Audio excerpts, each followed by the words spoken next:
Dad, that this morning is beautiful and fine. Looking down there again at the River Liffey flowing by, and I'm going for my walk, trying to catch up, make up for lost time, because Sunday and Monday it rained continuously and I didn't want to take any chance and get wet and get pneumonia or whatever might set me back.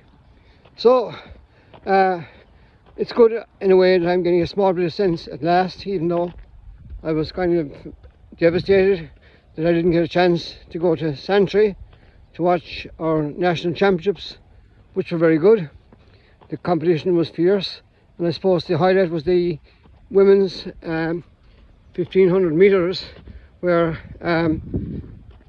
Sarah Healy and Sophie O'Sullivan battled it out again in I suppose very, very wet conditions. It dried up actually at that stage, but the track was very, very wet, and only for the drop in pace in the third lap I think maybe we could have had a very, very fast time. An indication of how I suppose the superiority they had over the other girls in the race was indicated by the third person's time. I think was 4:30 odd, and when you look at an under 14 from Mayo, I think that ran 4:29 in the under 14 nationals in Tullamore, I think it was the week before, it brings it into perspective.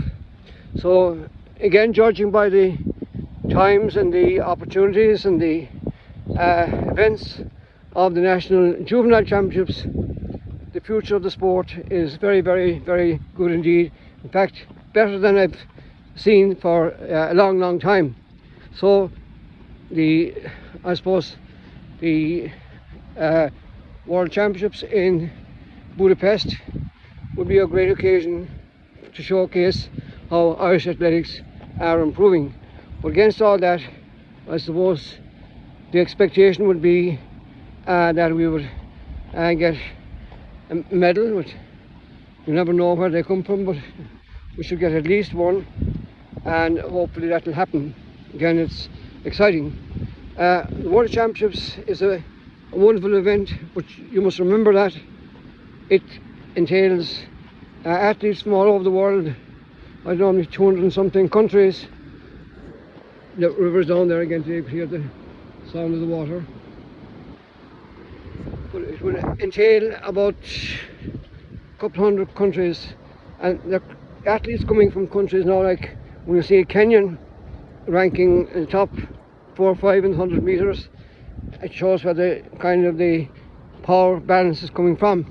So a lot to look forward to, and I'm very, very hopeful that Budapest will bring out the very, very best in all the athletes, and particularly the Irish athletes. I have a great affinity for the World Championships. I think I've been to about 10 or 11.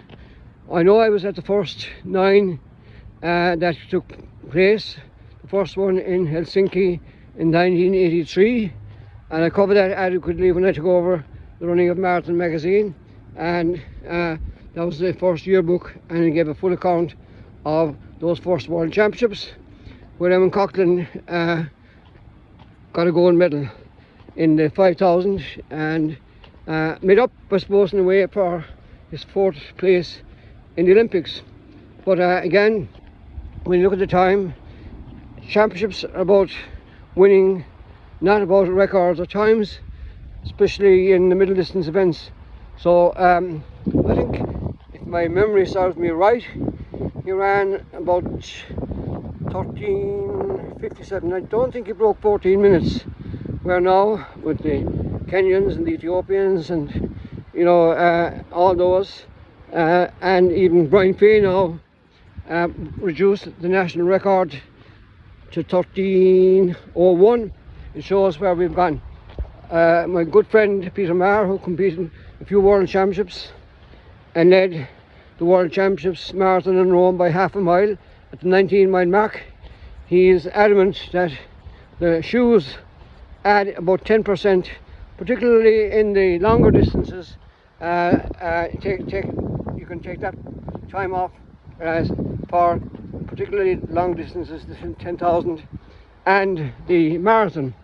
So the next one then, that was the second one in Rome in 1987, which was a wonderful occasion. Remember, we stayed in the Irish College and I took a group and we had a great trip down to Sicily. I still remember, and I put him in the front page of my marathon magazine when he died. Jim Dowling was part of the gang, and he was down in the we climbed the mountain. I don't know which mountain it was.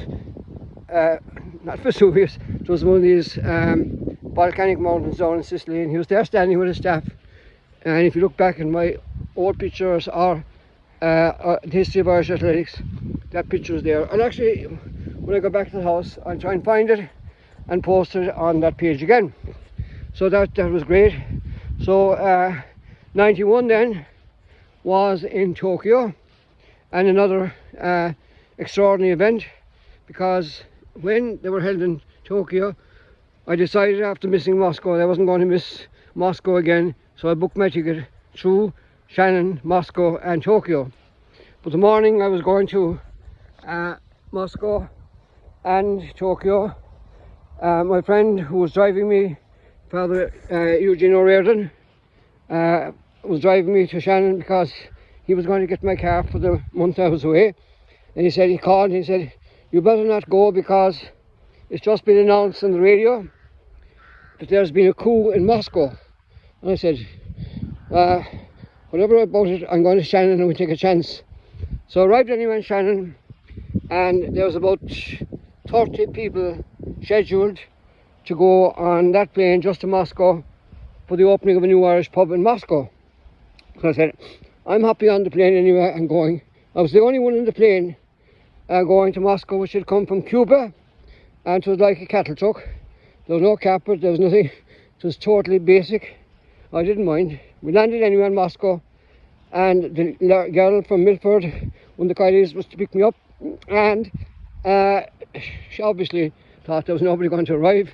So I was stranded in Moscow airport, and then eventually I found a fellow with a green uniform, and I said, did he know where she lived? And he did. So he brought me to the apartment, which was great that I wasn't left stranded. And the following day she checked into work, and I suppose for work, knowing that I wouldn't arrive, or thinking I wouldn't arrive.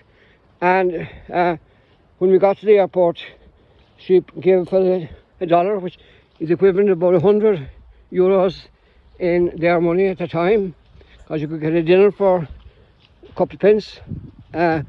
This was before the, I suppose, finances and the monitoring system went crazy, and she gave him the same, or I gave him the same, the taxi driver. I said, there's something happening inside Moscow, we'll go in anyway, we'll have a look. And I went in, I based myself on the Irish pub that was to open that particular day, and nobody had arrived. I was the only fellow that arrived, and I met the management and that, and I spent the whole day in Red Square listening to Yeltsin up in the White House, talking to the mob that was there.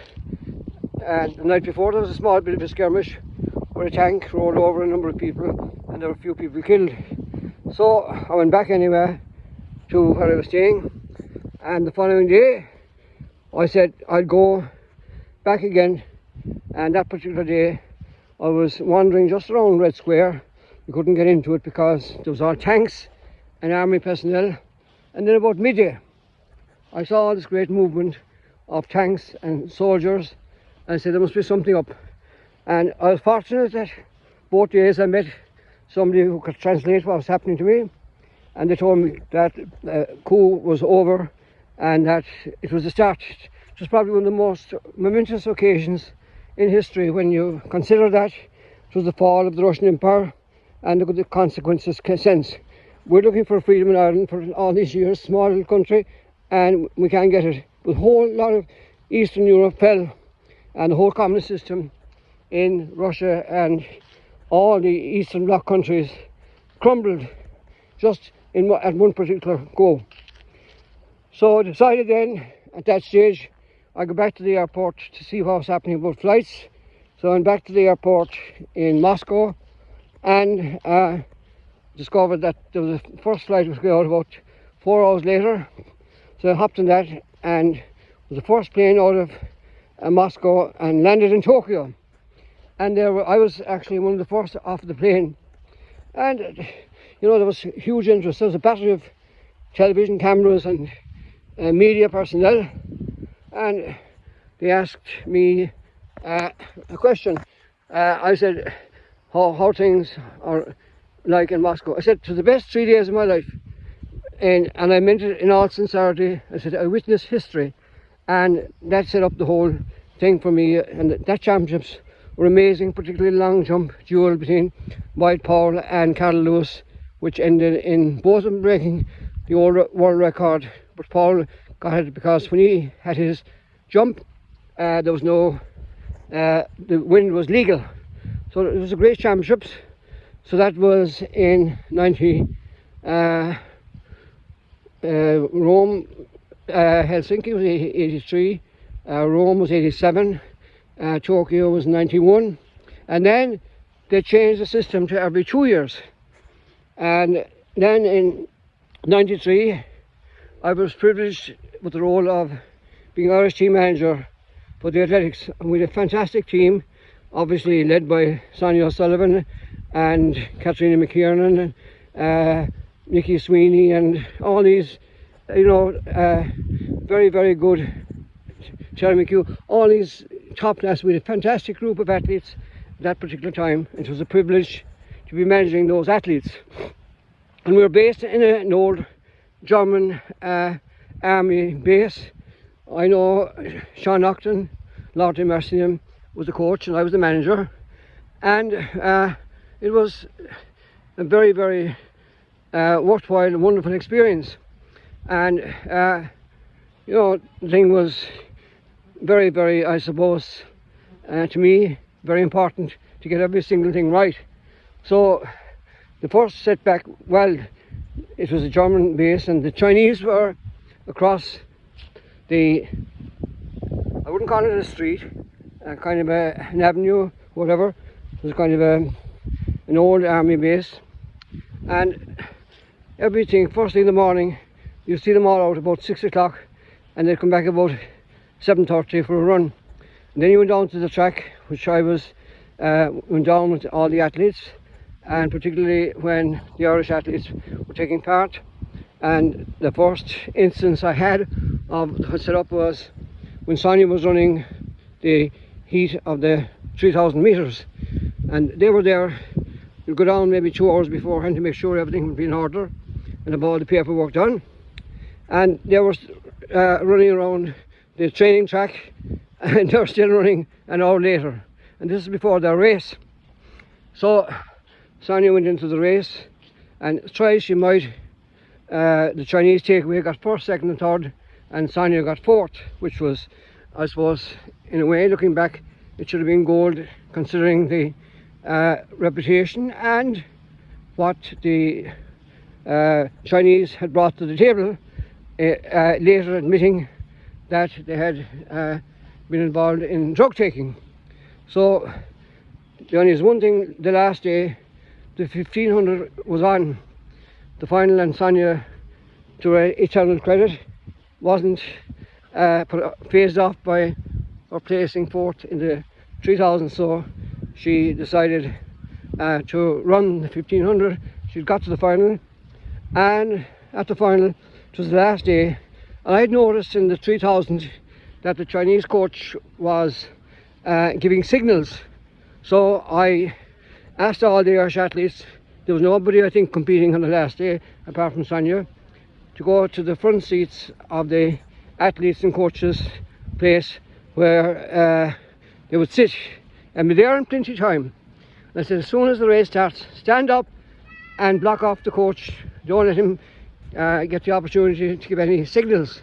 And that happened, and he went berserk And Sonia, well, I wouldn't say berserk, she went berserk in the good sense that she was just, I suppose, she pipped for first place in the 1500 metres, and it was fantastic that she got the silver medal. And that set up a whole kind of a chain of events in Ireland, because it was the first medal. And Sonia got a fantastic reception. I remember when she went back to Cove. At that stage I was organising the young athletes from about 30 schools, these Cork Cross Country Championships schools, primary, in college in Castlemartyr. And she came, and I think there was thousands of people there, particularly kids. And it gave a huge impetus to the athletics again. I think that's the same as what our daughter now can do for our athletics, the likes of Sarah Healy and Andrew Coscoran and Brian Fay and all these other up and coming athletes. And a lot of that credit goes to a good friend of mine who booked the system, which needs to be booked in a sense, and to run himself to set up his own group in Dublin City, Phelim Kelly. And Phelim is a good friend of mine. He often comes to Cove, and he's a good friend of Sonia as well. So he had interests at heart, and he wasn't too worried about bureaucracy or whatever, anything like that. He just wanted to get a job done, and in fact he's done it. Now he coaches the record holder for the men's, I think 1500, the 5000 to 10,000, and also the ladies events with he's not involved with, I think, that much with what's her name, Kira Megan, but whatever in the men's anyway, all those records belong to his group in the men's. So I'm sidetracking a small bit there, but I think that event in Stuttgart again was, I suppose, the pinnacle of my managerial exploits. I'd also been manager of the World Junior in Sudbury in Canada, and the European Juniors in Birmingham, when again on the team that particular time were some great athletes, including Anita Philpott and Sonia. Both were entered into the 3000. Sonia came back injured. American before the race said, I'm just not fit enough, to go. Anita was half fit, having been injured, and she ran very well. Now he got to the final, I think finished 5th in the final behind Fernando Ribeiro of Portugal, whom later won the world senior 5000. I was a great foe of Sonia later. Anita faded away in a sense with her injuries, and her last major competition was in Helsinki when she ran against Sonia in the final of the 5000, which Sonia won in Helsinki. So it's nice to acknowledge those and acknowledge the various contributors to Irish athletics. I remember as well having a great affinity for the National Senior Championships. And the last year I was in Midleton in 1977. I took a group of athletes to Scotland for 10 days, but the National Senior Championships was a particular time for the group that I'd been involved with in Midleton. I think, if my memory serves me right, I think 5 or 6 of them got gold medals in the championships. I was the only coach. I brought in outside help as well. I brought Ron Murray from England when I was there to coach the high jumpers. I brought Margaret Murphy from Ovens AC in West Cork in Ballyvourney to help the long jumpers.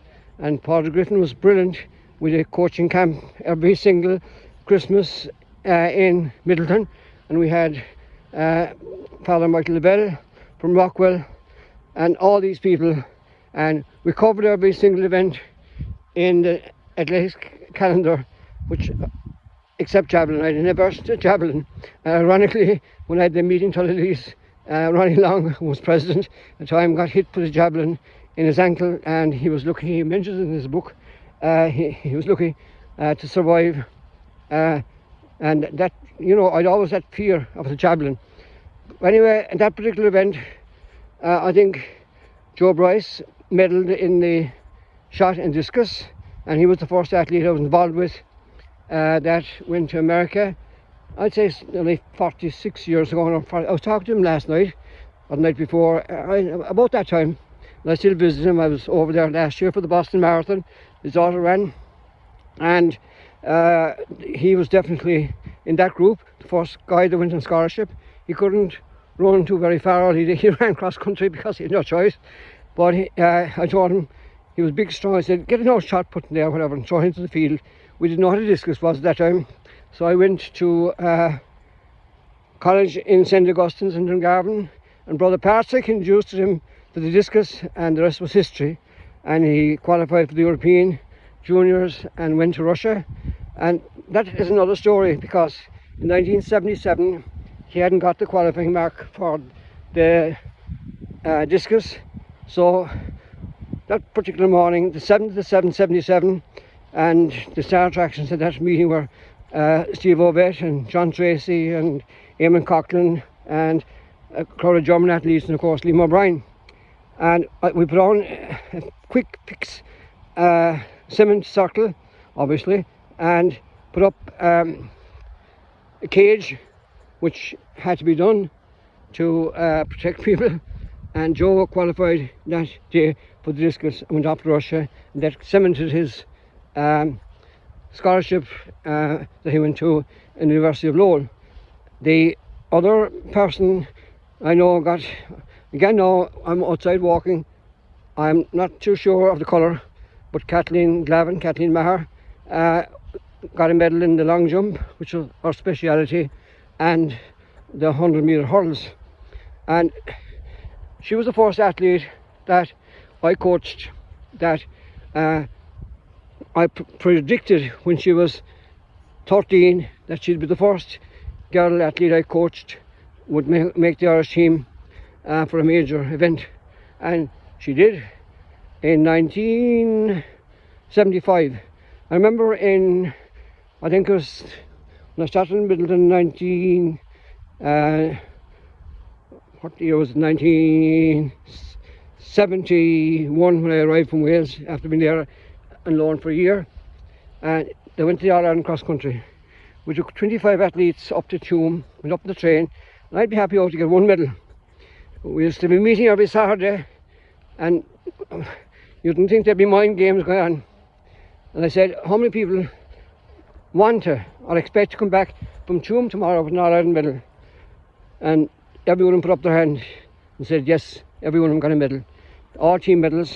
And I remember Kathleen was under 10 at the time, she was under 11, and she finished 4th in that All-Ireland cross country under 11 in Tuam that day.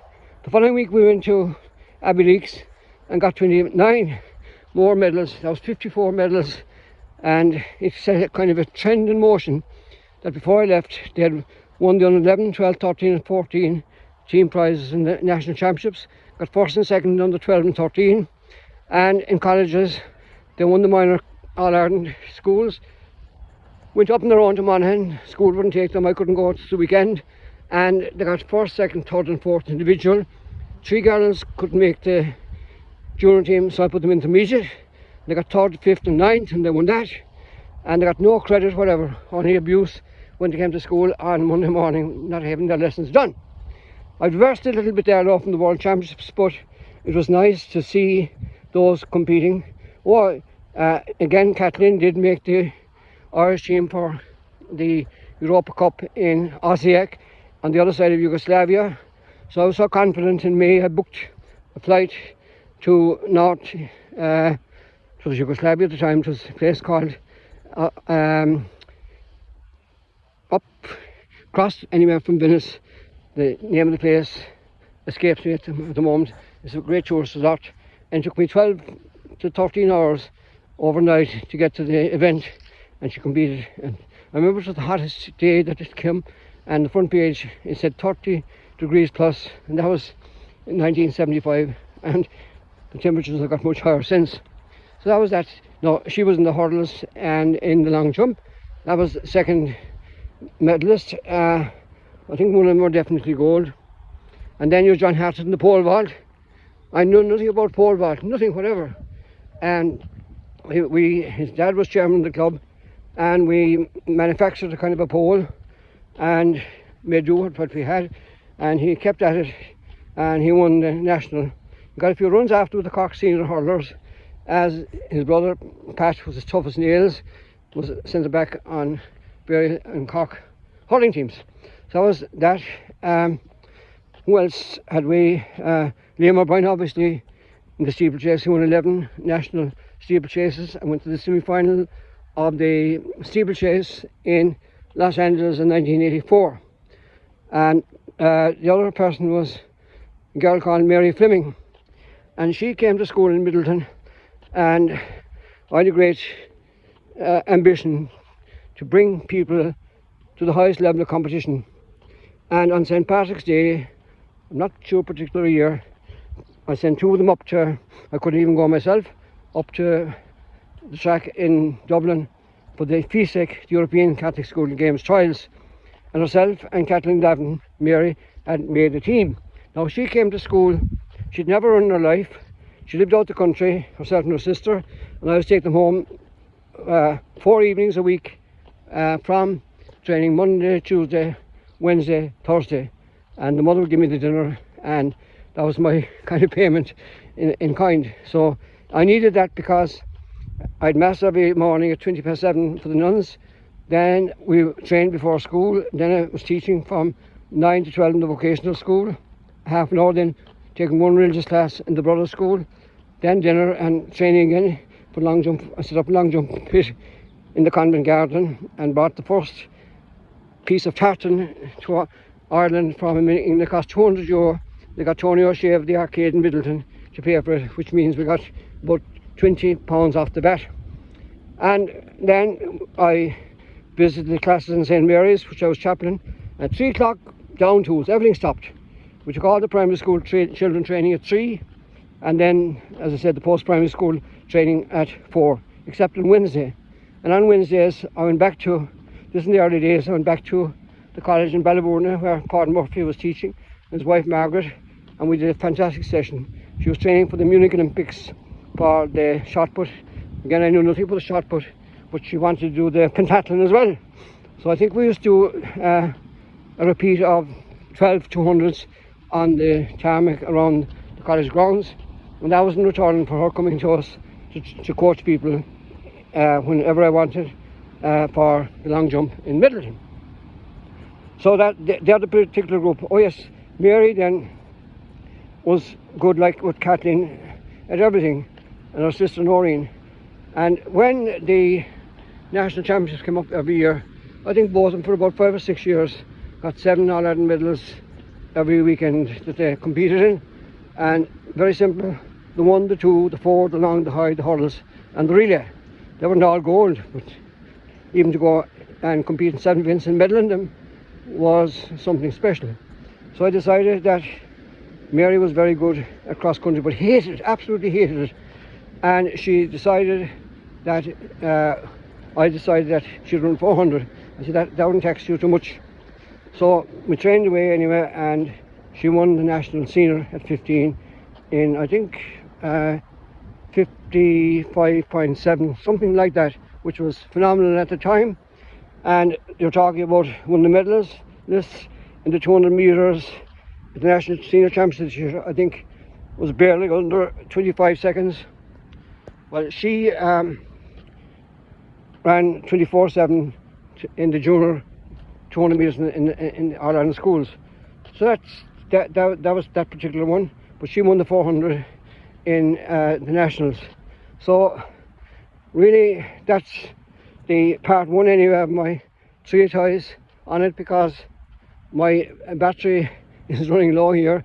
I had to blame it, and I don't want to walk too much yet this morning, so I'll come back to the rest of it. Remember, we finished up talking about Stuttgart in 93 for the World Championships, which again was, as I said, a great privilege and a great honour to that. And again, mentioning Sonia and that, even though we kind of had a great rivalry when I was coaching in Eagle Pot, and Sonia was at her peak. Two of them had tremendous tussles in their races, and their earlier years up to 17, 18. But afterwards I became very friendly with Sonia, baptised her two kids up in UCC, and you know, now when I was moved to Cove, I was particularly delighted to get to know her family better. And sadly, recently her mum Mary passed away and left a great void in all of our lives, but particularly on Sonia and Tony and the other, what's her name, in her other daughter in not Sydney, nearby. You might think that I'm kind of I suppose getting a small bit forgetful, but anyway, in Brisbane. So we leave it at that for the moment, and I continue my talk about the World Championships and what they mean to me in the next part. I think we're over half an hour now, so I think that's enough for today for the moment, and I'll post a second bit later. So thanks very much. You can see it, we're out here, lovely houses across there, grand place to walk, and a great way to get in the fresh air and to do something positive, particularly for knowing that the people that are involved in sport, it's a great way of I suppose giving them credit and people in fast as well. So over now for a while.